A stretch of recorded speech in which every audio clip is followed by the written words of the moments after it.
pessoal, Rodrigo trazendo pra vocês mais um review de The Mandalorian aqui pro canal, dessa vez do terceiro episódio da primeira temporada, The Sin, o Pecado. Então vambora, né? O episódio já começa com a Razor Crest indo em direção a Nevarro, né?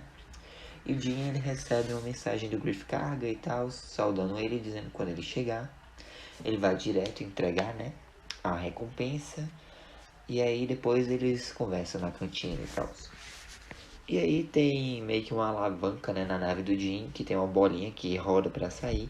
E aí a criança, né, roda a bolinha e tenta pegar ela, só que o Din fala que isso não é um brinquedo. E pega a bolinha da mão da criança, bota ela no bercinho. E eles pousam a nave em Nevarro, né, e aí ele vai até aquele abrigo lá, né, imperial, fazer a entrega da criança. E lá ele se encontra com o cliente e o Dr. Pershing.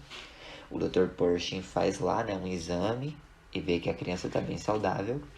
E o Jim pergunta, né, quantos rastreadores o cliente distribuiu.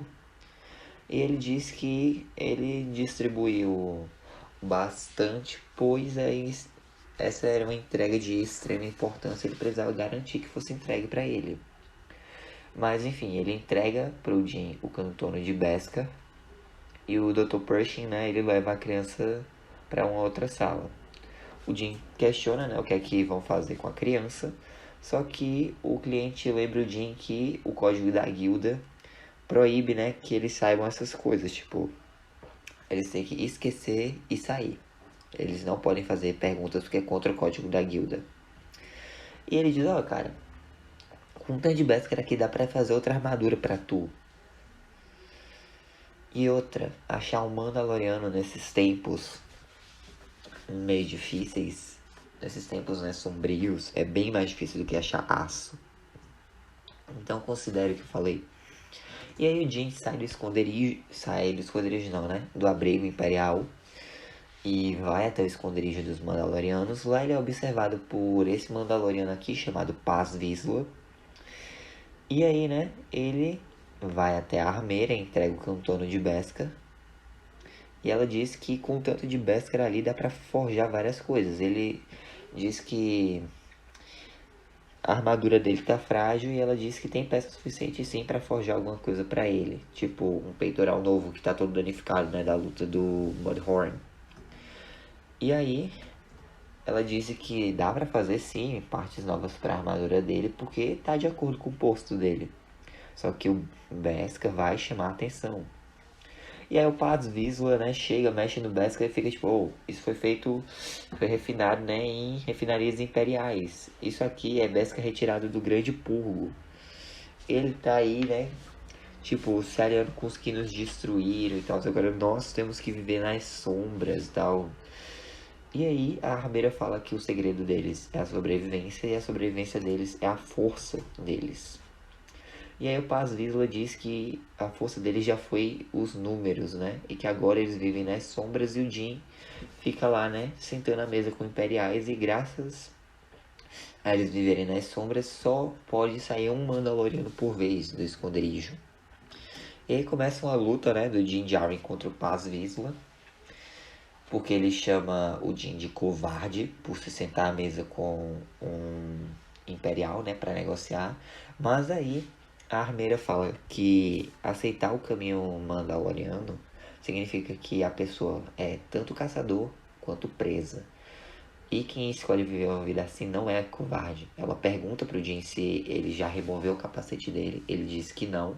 Ela pergunta se alguém removeu o capacete dele. Ele disse que não.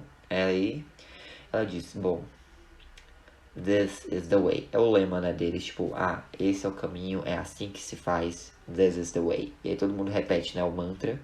E aí ela pergunta como que ele danificou, né, o peitoral lá da armadura e ele fala que foi numa luta contra o Mudhorn. Ela, então seu sinete, né, que é o símbolo que ficaria aqui no ombro dele, é um Mudhorn, foi revelado seu sinete. Ele disse que não pode aceitar o símbolo porque ele foi ajudado por um inimigo. Ela, certeza, e por que um inimigo te ajudou ali? Eu acho que ele não sabia que era meu inimigo na época. E aí ela decide fazer pássaros canouros, né, que são como se fossem uns pequenos mísseizinhos de munição mandaloriana. E o Jin concorda com isso e pede para ela reservar um pouco do Beskar para os enjeitados. Ela diz sempre, os enjeitados são o futuro. E aí ela começa a forjar, né, e diz que os pássaros canouros, eles são raros, são um tipo de munição rara, então que ele não desperdice de forma besta, que ele pense mesmo antes de usar. E aí, enquanto ela vai formando, né, forjando o peitoral dele com Beskar, o peitoral novo da armadura, ele vai tendo flashbacks de quando ele era criança, durante as Guerras Clônicas, a vila dele foi atacada por droids, e os pais dele colocaram ele num porão, né, pra protegê-lo, só que aí, um tempo depois o porão é aberto e um droid de batalha fica assim, apontando a arma pro Jin. E aí acaba o flashback, quando o peitoral do Jin fica pronto. E aí, né, corta pra cantina, o Griff Karga tá lá conversando com um caçador de recompensas que falhou numa missão, e ele diz, nada de discos pra você. E aí o Jin chega, né, exibindo a armadura nova dele, né. E aí o Griff Karga recebe ele e tal, de forma boa, diz, todo mundo aqui te odeia porque você é uma lenda e tal, e eu também tô rico. E ele mostra algumas barrinhas de Beskar e ele esconde de novo dentro da roupa. E ele diz que agora ele tá rico, ele pergunta, né, como ele pode agradecer, né, expressar a gratidão dele para o Jin. E o Jin fala que ele quer o próximo trabalho dele. O Griff Karga diz, cara, aproveita, tira umas férias, sei lá, ele, não, eu quero um trabalho, manda aí, o que é que tu tem? E ele mostra alguns dias, você merece, escolha, qual você prefere. Ele, quanto mais longe daqui, melhor. E aí, né, tem um disco lá de recompensa pra um cara lá, né, um Mon Calamari, e o Jin iria para as dunas de Karnak para buscá-lo. O Jin pergunta se o Griff Karga sabe o que vão fazer com a criança, né? Ele, cara, eu não perguntei, é contra o código da guilda, então segue meu conselho, esquece isso, compra um cantono de especiarias, quando tu sair do hiperespaço, tu não vai lembrar de nada.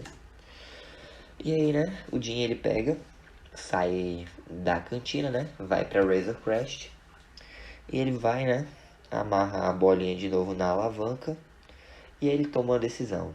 Ele deixa a nave meio que preparada e vai buscar a criança. Ele vai até o, como se diz, esse local, né, imperial e tal. E ele acaba encontrando nos becos o bercinho dentro do lixo. E aí ele sobe num prédio, usa lá um aparelho que ele tem, meio que infravermelho e tal. E ele escuta uma conversa entre o Dr. Pershing e o cliente, onde o cliente quer que tipo, só extraia o material e extermine a criança. Já o Dr. Pershing diz que não, ele foi instruído a levar vivo.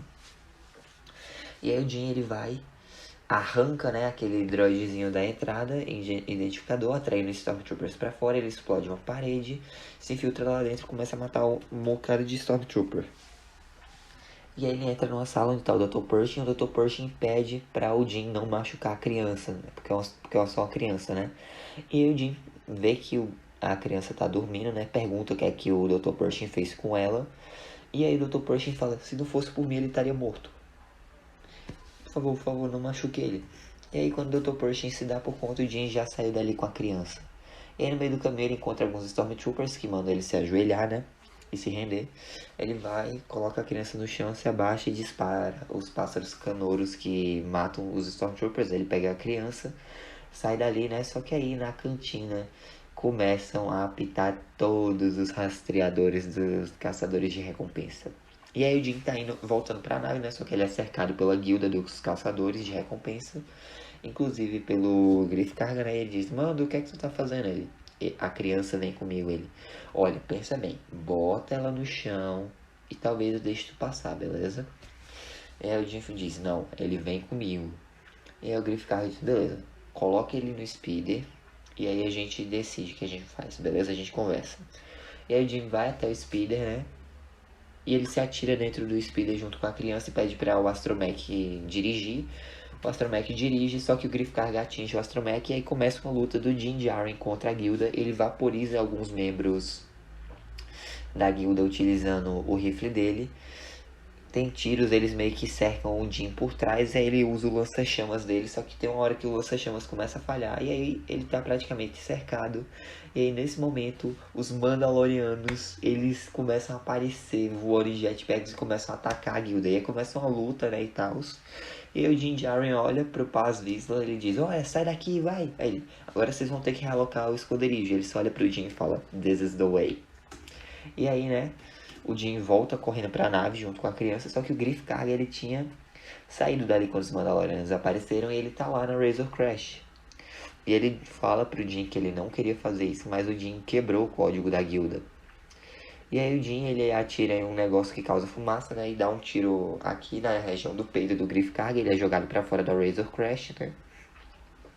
Só que o Din, ele não atirou pra matar o Griff Karga. Ele atirou de propósito no Beskar, que tava realocado no peito do Griff, né? Que ele tinha escondido ali mais cedo. E aí o Din liga a Razor Crash e parte dali. E ele olha pela janela, o Paz Vizsla tá lá, dá uma saudação pra ele e volta pra lutar. E aí o Din comenta, né, que ele vai precisar de um jetpack. E aí ele vai e entrega a bolinha pra criança, né? E aí eles partem de Nevarro pro espaço e ele ativa o hiperpropulsor pro hiperespaço e vazam dali, né? E esse foi mais um episódio, né? Esse episódio foi dirigido pela Deborah Shaw. E é isso, galera. Essa foi a review, espero que tenham gostado. Deixa um like, se inscrevam, ative o sininho para não perder nenhum vídeo novo. Fique nos corações, Jesus chama. Um forte abraço, até a próxima e que a força esteja com vocês. Falou! This is the way. Oh, I'm gonna do this on my own. No point in blaming you, you did not know. Oh, I thought you were